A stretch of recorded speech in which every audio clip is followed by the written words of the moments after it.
Okay guys, now we've got some final advice for IELTS listening and how you're going to go on with your listening.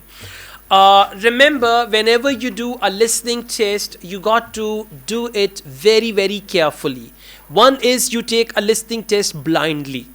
You try to fluke some answers are right, some are wrong, you don't care and you jump to the next test, right? Each IELTS listening test contains 40 questions, and these 40 questions can teach you 40 things if you're willing to learn. There is always one thing, there are two languages which are working simultaneously during your listening test. One is the language of your question booklet that they give you in printed form, and second is the language of audio that they play.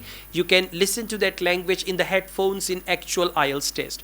If you know these two languages well, if you know that one thing can be said in a different way or it can be said in a number of different ways, you will always find IELTS listening easy. So I advise you, the first thing is you need to take a listening test without any interruption. I mean, you got the question booklet or the book, you play the audio. Mobile, if it is mobile, then your mobile is on aeroplane mode, no interruptions, and put the mobile a bit away. If you're using hands-free, just turn it upside down and don't drag the audio, don't tamper the audio. It's not that if your answer missed and you go back and try to listen to it again, not at all. First time you do this listening, and then at the end of each Cambridge book, answers are given. Check your answers. And you should use two colors, one blue, one red. Where you have the wrong answers, underline those wrong answers. Now, you're going to only work on wrong answers. For example, in one test, if you have 25 correct answers, ignore them.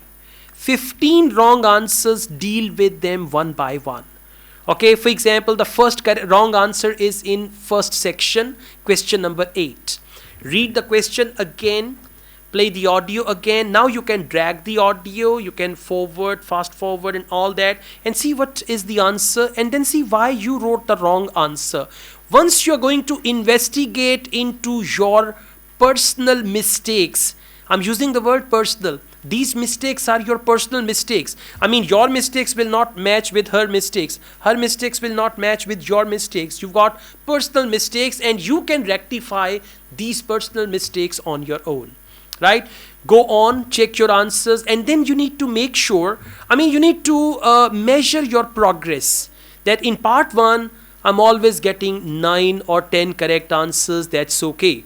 In part 2, yes, I'm missing 2 to 3 answers every time I take a test. So you need to focus that. And part 3, you can see, part 3 full of multiple choice, I only get 4 or 5 correct answers. So as per this, you will realize the type of mistakes and the location of your mistakes in IELTS listening. And then you will realize which type of questions is more likely, where you are more likely to commit mistakes, and then you can pay more attention to that type of questions. So listening test should not be taken blindly. Remember, we don't have a lot of resources.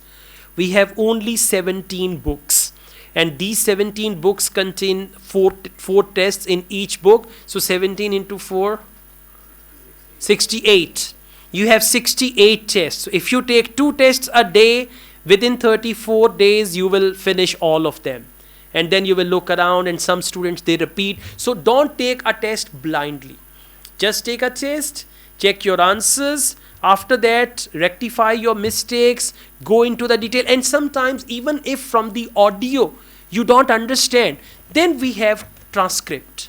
They call it audio script. At the end of each Cambridge book, they have given the audio script. Audio script is what they speak in the audio. And they have numbered it as well. For example, question number 1, 2, 3, 4. So then you can read it.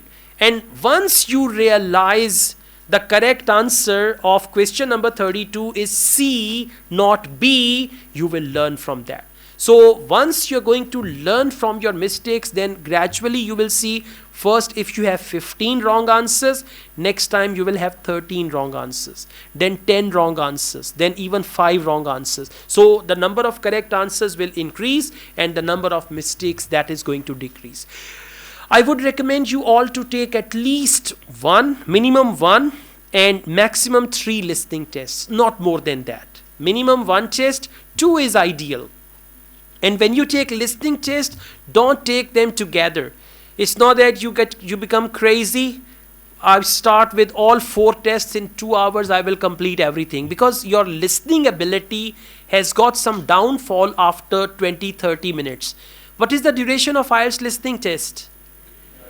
25 minutes, maximum 25-28 minutes, because after that you cannot pay more attention to anything like you're listening to. So that is why take a listening test, take a break for 10-15 minutes, and then take another listening test, but don't do them non-stop, all 4 tests and all that. Okay, and again you got to see what your target band is. There is that band calculator. If you feed in the correct number of answers, it will tell you the band score. Like if you get 30 correct answers, feed in 30 correct answers and you will get to know your band score. In the same way, we've got academic reading and general training reading band score. Then we have overall IELTS band score as well. So this band score counter can help you understand your band score, and then you can match it with your desired band. If your desired band is 6 and you are getting average 6, sometimes 6.5, sometimes even 7, you are ready for the test. If your desired band is 6 and you are getting 4.5, 5, sometimes 5.5, and you never reach your target band, it means you are not ready for the test. Okay, thank you.